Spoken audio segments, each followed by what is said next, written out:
Good morning, everyone. How are you today? So today we have a Chevy or GMC. I'm not sure. What he said, pickup truck. And we're gonna put all this beautiful Kenwood in it. So what we have to start out with is the new DNX 694S. We have two sets of their X174 Excellent 6.5s. If you guys are looking for a 6.5, mildly priced, check these guys out. They sound great. We're also gonna go ahead and install a tag cam. We're gonna install a front cam. We're gonna use the Pioneer front cam. And we're gonna use the RP5 GM11. Oh, we're also gonna add the iSimple Media Links cable to it because he wants HDMI. And these new radios don't have HDMI, so we're going to use the HDMI USB 1 pack, you know, the universal mount that we've used before in these videos. We'll show that to you. I think that's about it. So I tell you what, we're going to go ahead and get the dash part and we'll go from there. So the easiest way to get this radio out is to remove this first, and be careful doing it. His dash is actually one of the few dashes I've seen with no cracks. Keep that in mind. There's usually a crack over by the airbag, one over here by the air vent. No CDs in it. This is a T15. Go ahead and pull it towards you and up a little bit. Put the emergency brake on, turn your key on, bring your gear shifter down. I always turn the air conditioner off and the radio. Just gently pry, start at this corner over here and just gently pry with your fingers. Just kind of work your way across and down.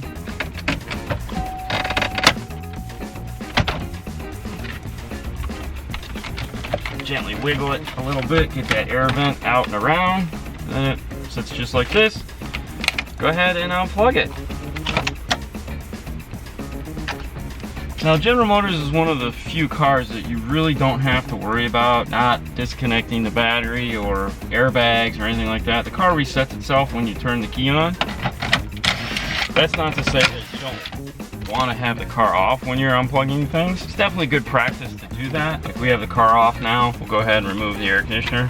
But you don't have to worry about turning the car back on and not having the air conditioner plugged in. It's not going to do anything silly. These are all 7mm, just in case you were wondering. Now the antenna adapters on these can be quite a pain in the butt to get out. I don't know why. Just gotta kind of have to work them, wiggle it a little bit. You don't want to yank them because I have seen cases where this will just rip right off and break the antenna adapter. So make sure when you're pulling it from this. Sometimes a little panel tool in here to pop that out works too. Now this one has the factory USB, which is this gray end here, and it's the black end in the back of the harness. We're gonna be able to retain that with the pack USB GM1. We're gonna keep that. He's gonna do Android Auto, so that's cool there. What we need to do now is remove this back plate back here. This is gonna get in our way of our install. So we're just gonna trim it up a little bit, make room for all the wiring that we're gonna be putting in here. And to do that, like I said, you guys have seen us do this. I'm gonna use this guy today. Just make sure all your wiring is out of the way.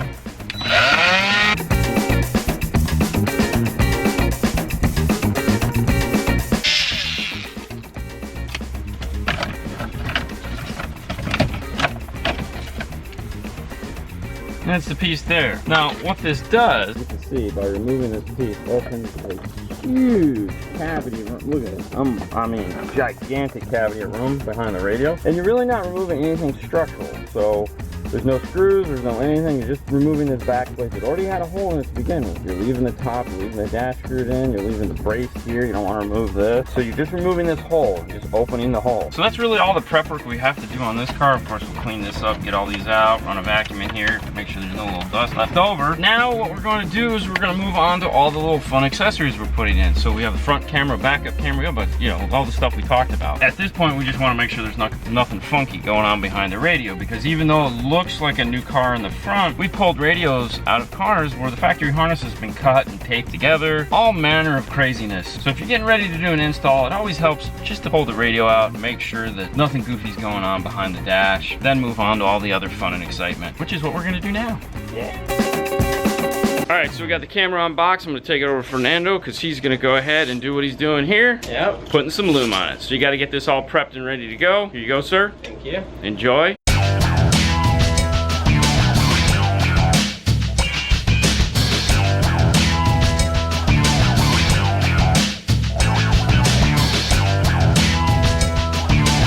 Let's get back over to our unboxing, shall we?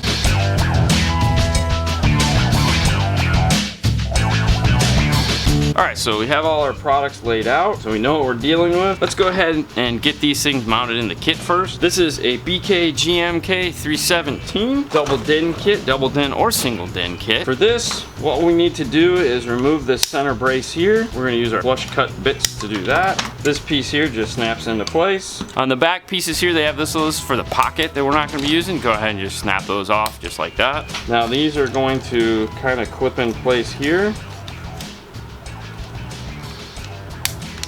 Now these little guys here are spacers for the top, and on the top one says this side up for double DIN, and if you flip it, it says this side up for single DIN. So make sure you just kind of look at those. It just has to do with screw location. Now since this is a smaller, not a 7-inch motorized screen, we don't have to do any modifications to the front of the unit. Just simply slide it in place, just like this, and now all we gotta do is screw the bad boy in. Now because it is a Kenwood, I'm gonna use a machine screw. Go ahead and get these screws in place.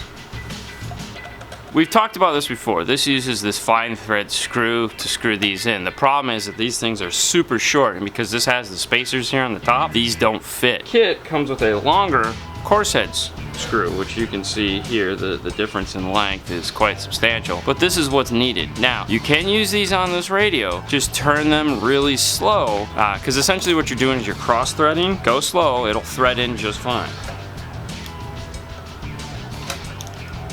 So this guy is all set. The only thing we want to do extra to it is go ahead and go into the back. They have these little rubber thingies over the top. We want to remove the one for the front camera and the rear camera, and then we're going to go ahead and mark them with an F and an R, and then this last one is video out, so we just put a VO on it, because what we're going to do is we're going to tape these up so they don't get all cut up in the dash. Now new this year on these new 2017 late release Kenwoods, the ones that end in a 4, they actually have dual USB, real USBs now that don't just plug in with some. They're cool. It's the first time they've done this in a really long time. It's exciting. But they don't label these 1 and 2. They just have a gray one and a black one, and you're supposed to know what the difference is. Yay. But we're done with this. Let's get on with the rest of it.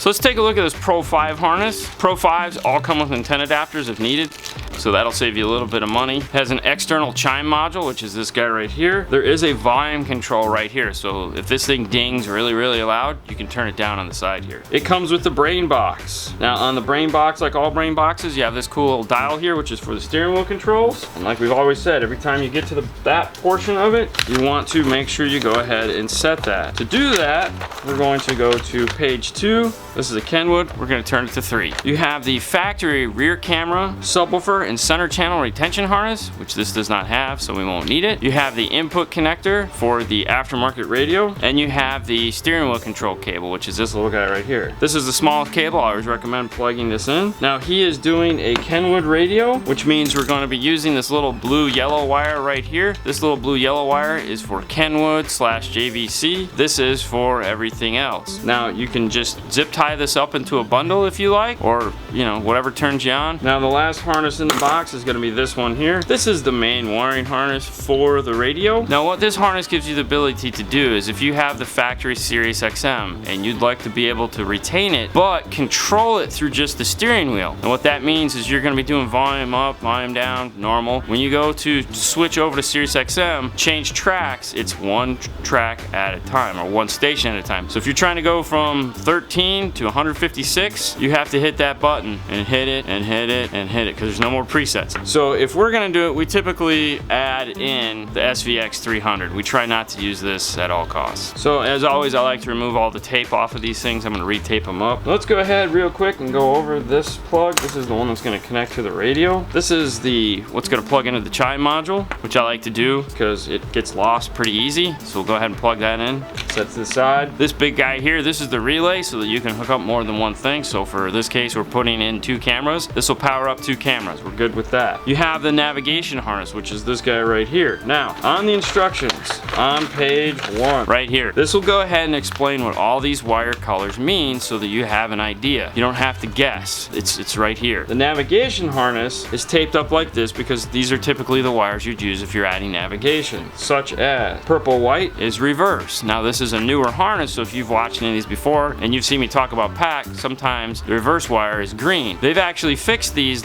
newer harnesses to where they match up to Kenwood and Pioneer. So purple white is actually reverse, light green is going to be the emergency brake wire, and pink is your VSS wire, vehicle speed sense. Now let's look at the main harness here. It has the yellow constant 12 volts, the black ground, the red is at the end of the relay. You have the same 8 speaker wires that you're used to seeing, the white, driver, gray, passenger, green, driver rear, purple, passenger rear. And then you have a couple other wires here. You have an orange white, which is illumination. You have a blue, which is a power antenna or amplified antenna. And then you have a blue white wire that has a little flag on it. It says connect to remote wire from aftermarket radio for audio output. This is the amplifier turn on wire. It's also a wake up wire. Anytime you're doing a pack module, always hook up the blue white wire to the radio's blue white wire. Now the one thing here is the loop. This is the brown loop. A lot of you guys have asked about the brown loop. What this is for is OnStar mute. Some radios have a cellular phone mute wire connected in them, and what they'll do is this will send out a trigger to go to that radio to mute it while OnStar is on. If your radio doesn't have a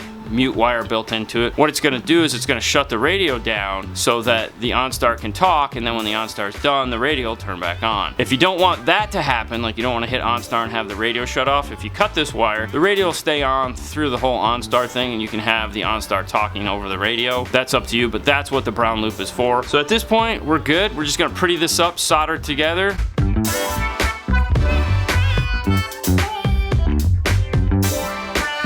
Alright, so let's take a look at the progress so far. Fernando just got done putting the license plate cam on, so we'll be able to adjust this when we're, as we're done, to make sure it sees this area here, which is where the ball would normally be, as well as back up really nice. Let's take a look at the front. That's what I'm working on right now. Alright, so here's what we got. We put the tape on there to center it. We drilled the hole. We mounted our bracket. It comes with the 3M double-sided tape, which works really well, but we go ahead and also add a screw. We don't want it to fall off. We're going to snake the wire up through the engine compartment and into the firewall, or actually out of the firewall and into the compartment. We'll make a connection somewhere up here. We just got the loom on the camera itself. We're gonna add a little bit of heat tape to it for where it's gonna be around the radiator, and we'll get it in the car.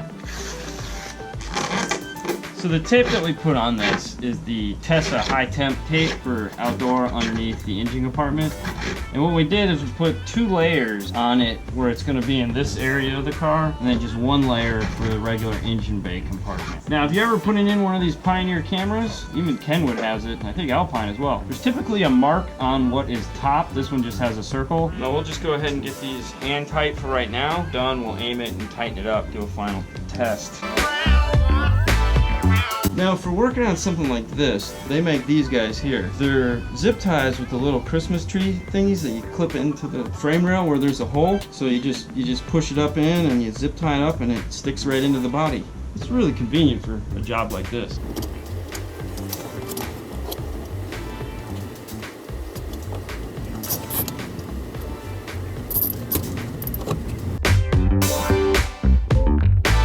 So changing plans, what we're going to do is, because this actually ends pretty much right at the firewall, we're going to go ahead and make this connection inside the car.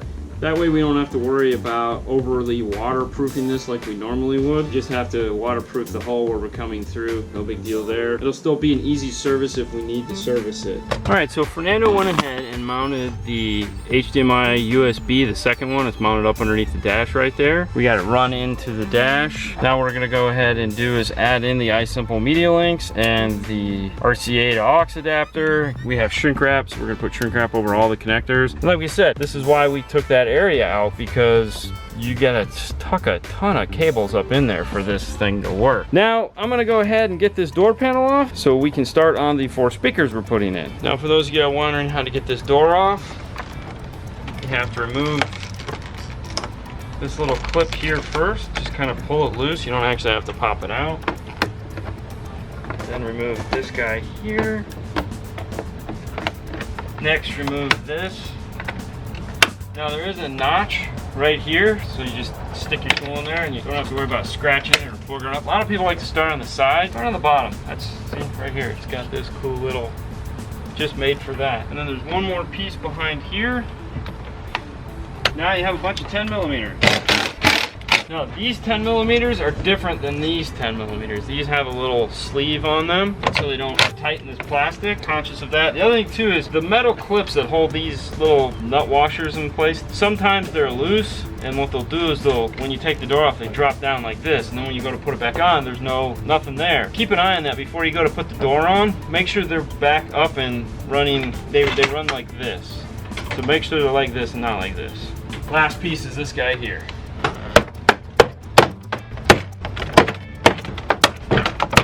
Go ahead and pop this thing up here and unplug it. So getting this door handle off can be a real pain. This guy right here, getting this off can be a real pain in the butt.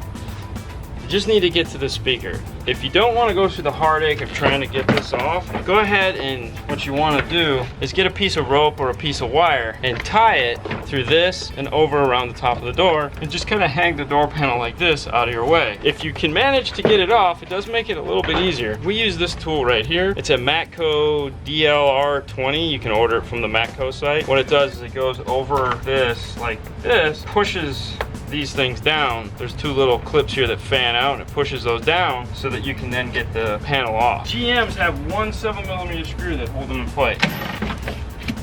This is what the factory speaker looks like, just like this. Now a lot of places will just screw the new speaker in and they won't, you know, because it'll fit, but you'll have a hole here and a hole here. What happens though is on a lot of these GMs is the water actually runs down the inside of the door panel, not this side, but right on the back side of it. And when it does, the water will come into the car through this door panel slit right here. Strongly recommend picking yourself up a set of panels to go into this. That we use the BK GMSB 356 is the part we use. Now what we want to do is we're going to install foam on the back, on the front, and get our new speaker in. Alright, so we have our bracket all foamed up and ready to go. If you'll notice, it has these two extra tabs on it that the factory doesn't have. That's to add a little bit of extra support instead of just the one screw option that the factory gives you.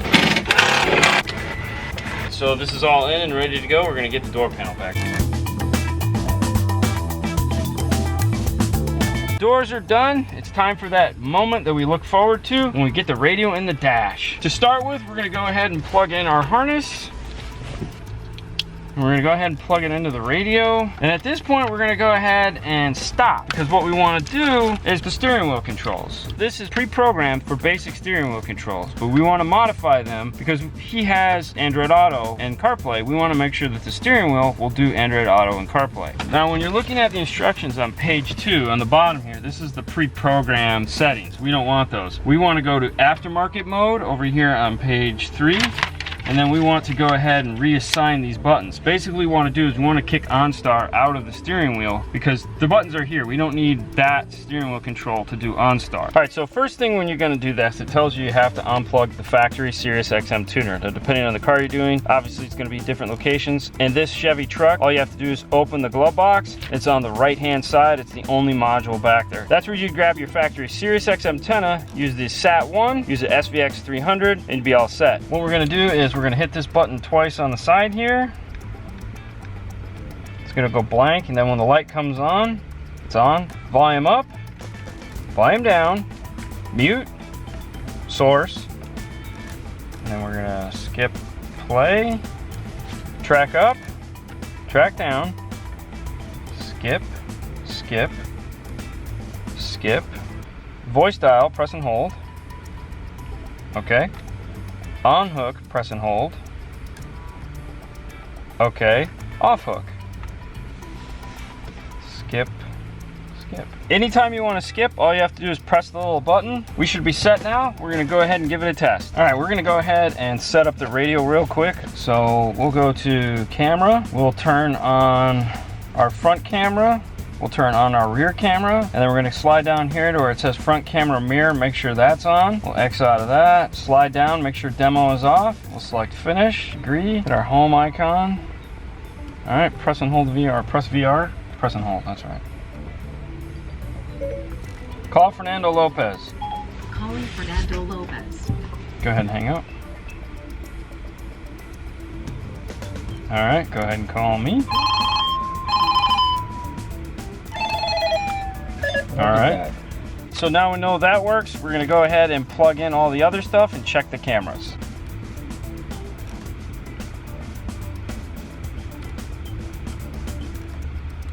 All right, so the camera worked. We're gonna go ahead and finish plugging everything else in.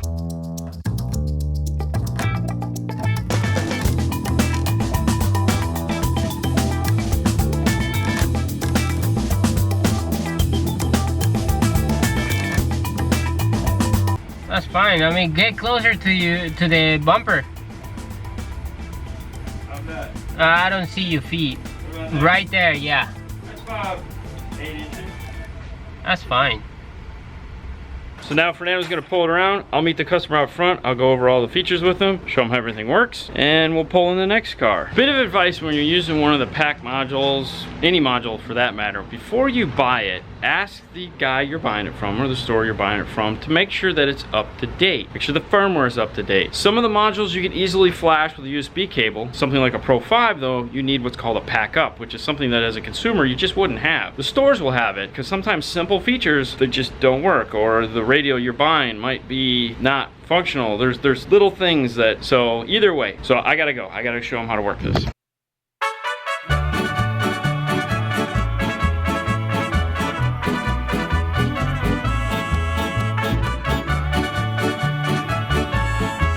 All right, so the next car is in, and Fernando has been working out while I was out giving the demo to the customer. Let's check in with him and see what the heck we got going on. The man on the street wants to know, Fernando, what do you have? Want to know? What do you got going on in this thing? I got a lot of messes in here. All right, let me go to the other side. All right. Talk to me. So the first thing is is no factory radio in here. Okay. So we plugged the harness just to see if we have sound. All right, what did you end up with? No sound at all. The only sound is from the tweeters. That would be why the door is off. Exactly. So I take the door out just to make sure if the speaker was in here. I just saw the light of day through the speaker. I find it. That'll do it. So that's it. So this will use the same speaker rings as we used in the pickup truck that we just did before it. So that's normal there.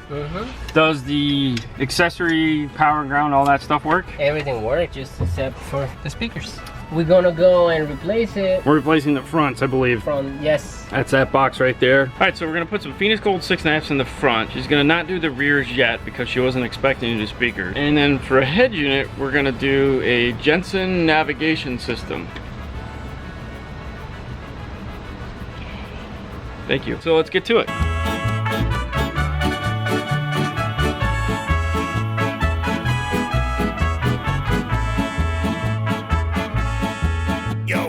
Alright, so for this install, you're going to need an antenna adapter, which is a BAA20. You're going to need the BK GMK 351 dash kit. Looks very similar to the dash kit we just used for the truck. So the main difference is it has these top tabs here that in a lot of the installs actually just get cut off. And then the pin where the screws go are in a different location. But from the front, it looks identical. Adds a pocket we're not going to need. And then you have the side brackets and of course the instruction manual. For this car, we're using the C2R GM11. C2R denotes no steering wheel controls. This car doesn't have them, so we don't need them. Now inside the box is the instructions. All right, so this has a low voltage output. That's anytime you see this relay diagram, that's telling you that this only has a low voltage output on the harness, so it's only going to be enough to power up the radio. If you have to do a backup camera or anything like that, you need to add a relay. This has, if you did have a car with steering wheel controls and you still wanted to use this harness, it has this wire here. This is the steering wheel control wire output, so at a later date you could add the SWIRC to this and still have your steering wheel controls put back into the system. In the instructions themselves, they also do give you a breakdown of all the wiring colors. So you have your yellow, black, red, which is your standard constant 12 volts accessory ground. You have a blue, white, which is your antenna and or amplifier turn on, so you definitely want to hook that up. You have your orange, which is illumination dimmer, and you have your light green, which is not going to be a backup or anything like that. It is strictly for adding the steering wheel controls. That's why it has that flag on it. Other than that, you have your standard 8 speaker wires, white, gray, green, and purple. We just talked about those, so we don't need to go over them. We're going to go ahead and get our radio, get it unboxed, and get it all put together. I'm gonna eat my sandwich.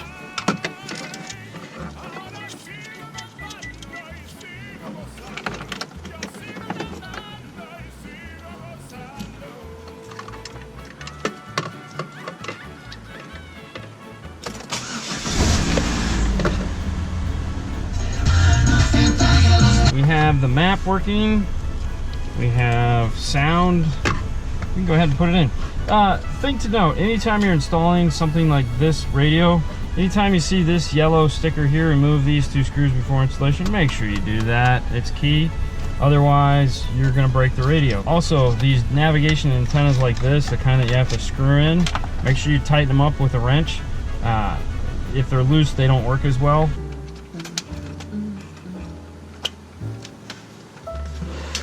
This one's done. On to the next one.